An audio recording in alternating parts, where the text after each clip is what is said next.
ಅವತ್ತಿನ ದಿವಸ ನಮ್ಮ ಮನ್ಯಾಗ ನಮ್ಮ ತಂಗಿ ಭಾಳಷ್ಟು ಹಣ್ಣಕ್ಕ ಇವತ್ತು ನಾನು ಚಪಾತಿ ಮಾಡ್ಲತ್ತಾಳ.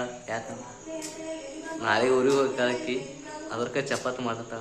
ಯಾಕಂದ್ರೆ ಇಲ್ಲಿ ನೋಡ್ರಿ ಎಲ್ಲರೂ ಈ ಥರ ಚಪಾತಿ ಮಾಡ್ತಾಳೆ. ಬೆಲ್ಲ ತೊಗೊಂಡಾಳ, ಅಟ್ಟೆ ಸಣ್ಣ ಚಪಾತಿ ಮಾಡ್ತಾಳ. ಮತ್ತು ಈ ದಂಡಿ ಈಗ ಇಟ್ಟ ನಿಮಗೆ ನೋಡ್ರಿ ಈಗ ಮತ್ತೆ ಹೆಂಗಿರ್ತಾವ ನೋಡ್ರಿ ಅಟ್ಟೆ ಇದು ಸಣ್ಣಕ್ಕ.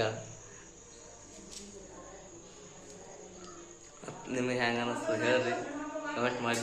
ನಿಮ್ಮ ಮನೆಗೆ ಯಾರೇ ಮಾಡ್ತಾರ ಅಂದ್ರೆ ಅವ್ರದ್ದು ಭೀ ಹೆಸರು ಕಮೆಂಟ್ ಮಾಡಿ, ಹಂಗೆ ನೋಡೋದ. ನಿಮಗೆ ಜಲ್ದಿ ನಮ್ಮ ತಂಗಿ ವಿಡಿಯೋ ಹಿಂಗೆ ವಿಡಿಯೋ ಮಾಡ್ತಾಳೆ. ಅದ್ರ ಕಲ ನೀವು ನೋಡೋದೈತೆ ನಾವು ಸಬ್ಸ್ಕ್ರೈಬ್ ಮಾಡಿ, ಜಲ್ದಿ ಕಮೆಂಟ್ ಮಾಡಿ ನೋಡ್ರಿ ಎಷ್ಟು ಚಂದಾಗಿ ಮಾಡ್ತಾಳೆ. ಈಗ ಅವೇ ಚಪಾತಿನ ಒಳ್ಳು ಕೊಡ್ತಾಳೆ, ಭಾಳಷ್ಟು ಚಪಾತಿ ಮಾಡ್ತಾಳೆ. ಹೀಗೆ ಸಣ್ಣ ಕೆಳ ಎಕ್ದಮ್ ಸಣ್ಣ ಹಿಟ್ಟು ತೋರ್ತಾಳೆ, ಗೋಲ್ ಮಾಡ್ತಾಳೆ. ಅದಕ್ಕೆ ನೋಡ್ರಿ ಕೈಯಾಗ ಬಲ್ಗಿವಿ ಸಣ್ಣ ದೊಡ್ಡ ಹಾಲತ್ತವ ಅಂದ್ರೆ ಭೀ ಚಪಾತಿ ಮಾಡ್ತಾಳೆ ಆಕಿ. ಇಲ್ಲಿ ನೋಡ್ತೀನಿ ನೋಡ್ರಿ ಯಾರು ನೋಡ್ತಾಳೆ.